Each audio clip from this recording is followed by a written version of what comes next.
Okay, and welcome to week 2, lesson 2. Today we're going to talk about releasing survival energy. So let's dive right in. So, why survival energy matters? Trauma isn't just a story stored in the brain, it's a charge stored in the body.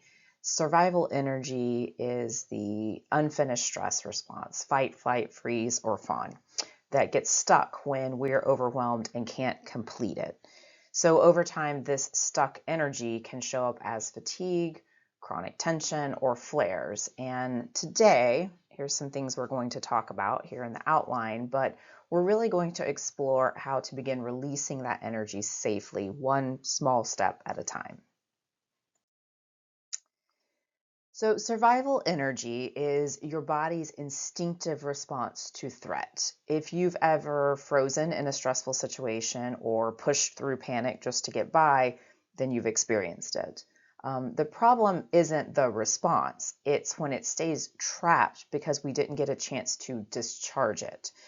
So, this stuck energy can live in our muscles, in our breath patterns, and even in our gut, and certainly affect our gut function. So, releasing it is really important to our healing process. When a stressor is too overwhelming or when there's no safety to recover afterward, our system doesn't complete the loop.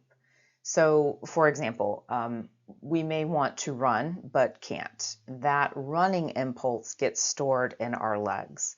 And over time, repeated trauma keeps the body stuck in tension, collapse, or hyperarousal. So, this dysregulation feeds inflammation and immune reactivity.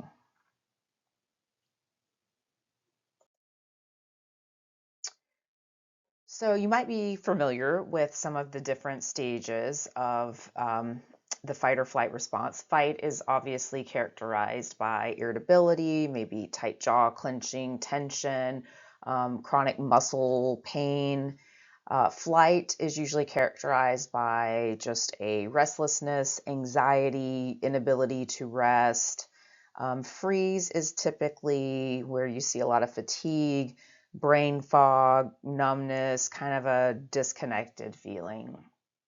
And then fawn, one that some people aren't as familiar with, is overgiving, ignoring your own needs, saying yes when you mean no, being overly pleasing.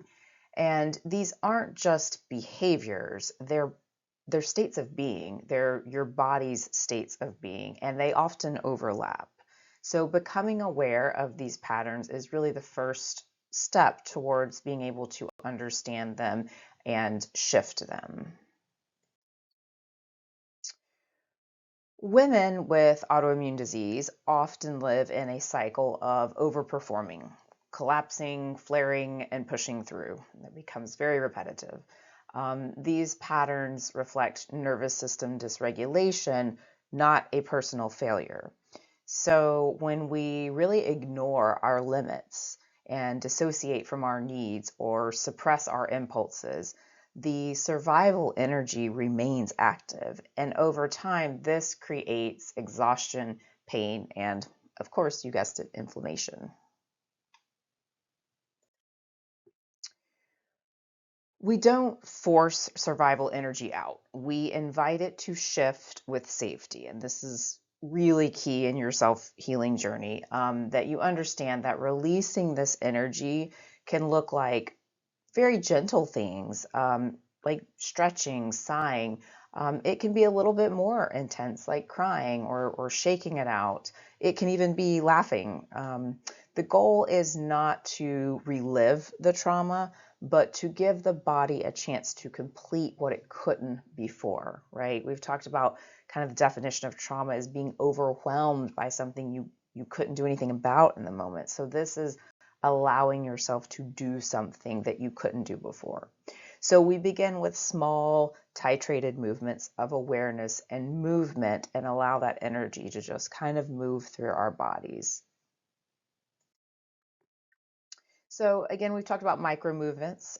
This is a great one, just kind of gently swaying, rocking, stretching, or shaking. Grounding touch can also be a really good way of moving through this energy. We've talked about kind of placing your hand on your heart and your belly.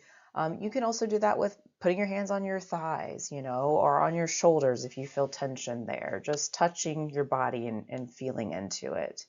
Vocalization, humming, sighing, even just saying kind of that softly. These are all really good ways of releasing that energy and connecting with your body. So again, these tools work best when they're done slowly and with curiosity. So give them a try and notice what feels tolerable or relieving. There is absolutely no wrong or right way to do this other than whatever feels right for you. So your body will guide you as long as you listen with care.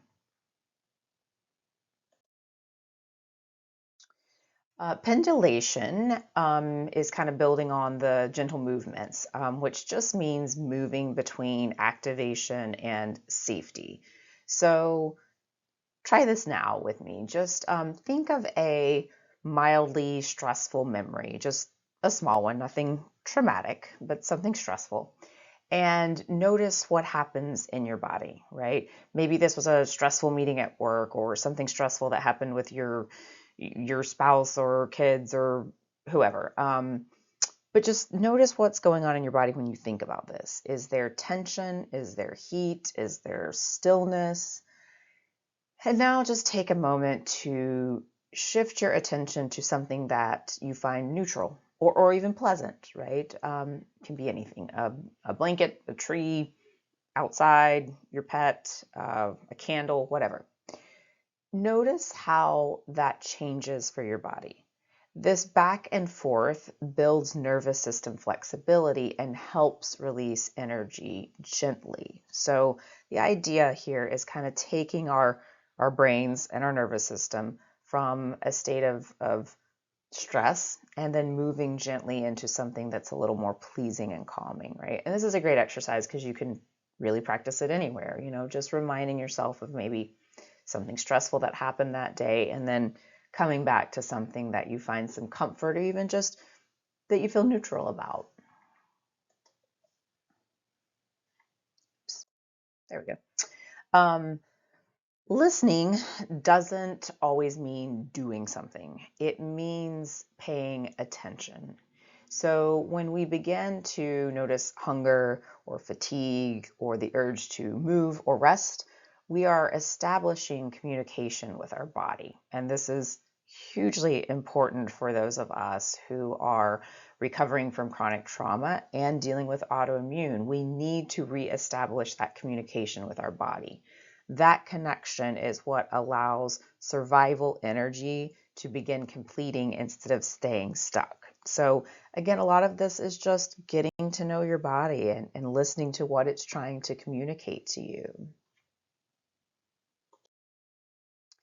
So take some time today or this week to reflect on a couple of things that are designed to help you, safely reconnect with your body, which are questions like, what survival pattern shows up most often in my life? Do you recognize fight or flight or freeze or fawn? Which one do you kind of gravitate towards? And remember, some of those can overlap. What does your body feel like when you're in that state? What would be your symptoms? Do you feel angry? Do you feel like you want to shut down? What are some safe ways that you can begin releasing that tension or energy, right? How can you help your body move through that cycle and release that stored energy? So releasing survival energy isn't a one-time fix, right? It is a practice of reconnection. So like everything we're talking about, the more you do it, the better you get at it. This is skill building. So when you begin moving from tension to presence, from collapse to curiosity, your body starts to build trust again. And this trust builds the capacity for healing.